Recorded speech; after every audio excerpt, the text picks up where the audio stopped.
The hype for the Model 3 seems to be like a combination of like iPhone 8 hype and like Galaxy S8 hype, like combined into one tech-loving car enthusiast machine.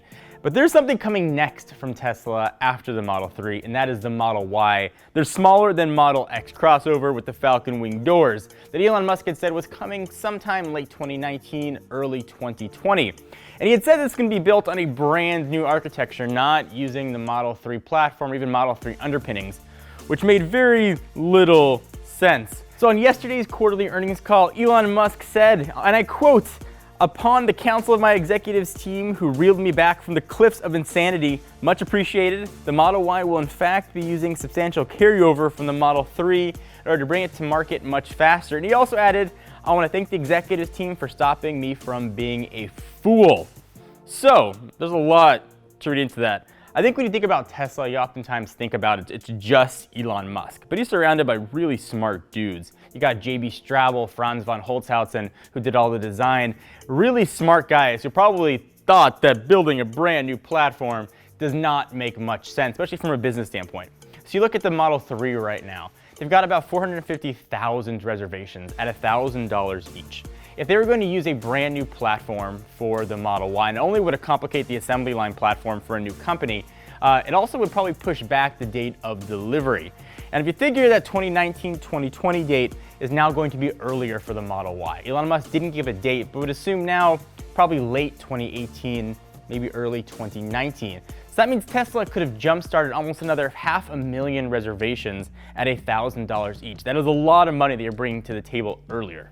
So you're probably wondering why Musk would even try and build a new platform for the Model Y. It goes back to the Model X and allegedly just the damn disaster that car was for Tesla. It's based on the Model S, but they couldn't get the engineering right. It was delayed by almost a year. They had quality problems when the cars first shipped, and almost for a year after shipping. A lot of it was attributed to the Falcon Wing doors. So he said, you know what? Screw it. We're gonna build a brand new platform with this design in mind.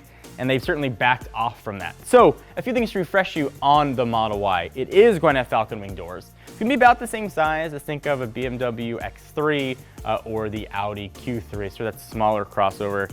There won't be a third row seat. It'll have a frunk and it'll have a hatchback in the back, of course. And the last thing about the Model Y, it's going to be the first car it's going to do away with the 12-volt batteries. In addition to having that big old battery underneath the car, every Tesla still has the old school lead acid battery in there. So the Model Y is going to do away with that. So it made a ton of sense. I give Musk credit for backing off.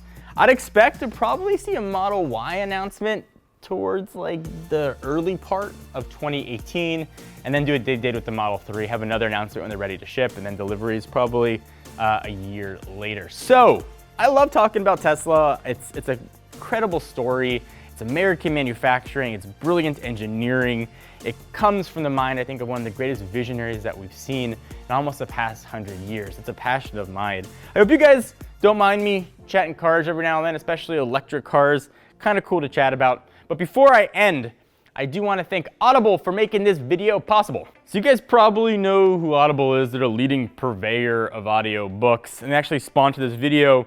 And actually, I reached out to Audible to try and be a sponsor because I legitimately use their service on a daily basis. So go to audible.com/techno. You'll get a free audiobook, which you can keep even if you cancel. And you also get a free 30 days. Actually, right now, I'm listening to James Patterson's Don't Blink. I'm like a quarter of the way through it. It's a murder mystery. It's been kind of fun. I went on a historical biography kick for a while. I did 1776, which was awesome to read, of course, about the Revolutionary War.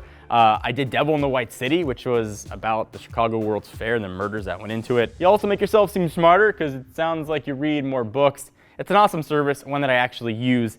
Definitely go try it out if you spend some time in the car or the train or just bored at your desk. If you want to try Audible and you want to download a free audiobook, hit the link down below. It's audible.com/techno. You can keep the free book even if you cancel your membership. You can also get a free 30-day trial. So I promised myself when I started this video I wasn't gonna make any sexy jokes. S, 3, X, and Y.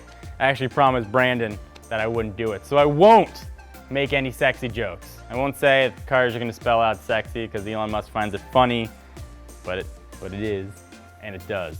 So anyway, I hope you guys enjoyed. Until next time, John Ranger from Techno Buffalo.